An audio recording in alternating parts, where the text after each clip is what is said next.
କୋଉଠାର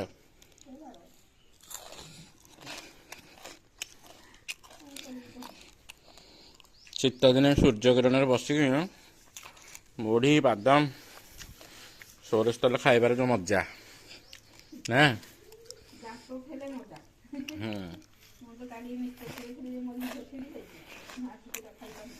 ତମର ଦାଣ୍ଡରେ ନିଆଁ କରୁଛ ନା ନାଇଁ?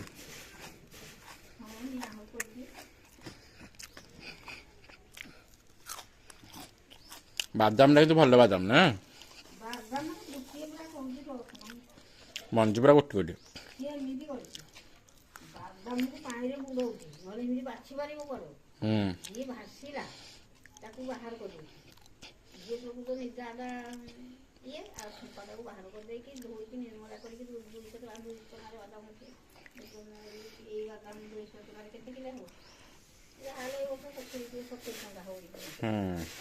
ବାଦାମ ଯେହେତୁ ଲେଟ୍ରେ ଟିକେ ରେଟ୍ ଅଛି ଆଉ, କିନ୍ତୁ ମୁଢ଼ି ସୋରିଷ ତେଲ ବାଦାମ ମଞ୍ଜି ଭଜା, ଓହୋ ବାପା ପୁରା ଆଖି ବୁଝିକି ଧ୍ୟାନ କରି କରି ଖାଉଛନ୍ତି, ମାନେ ଏନ୍ଜୟ କରି କରି ଖାଉଛନ୍ତି ମୁଢ଼ିଟାକୁ ବାଦାମଟା ପାକୁଳେଇକି।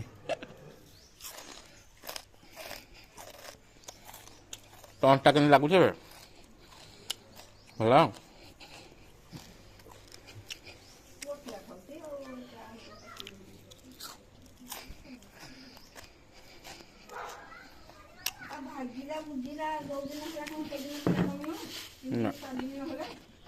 ଦେଶୀ ମୁଢ଼ିଟା ବେଶୀ ଭଲ ଲାଗୁଛି, କହିଲେ ଦେଶୀ ମୁଢ଼ିଟା ତ ବେଶୀ ଟେଷ୍ଟ ଲାଗୁଛି।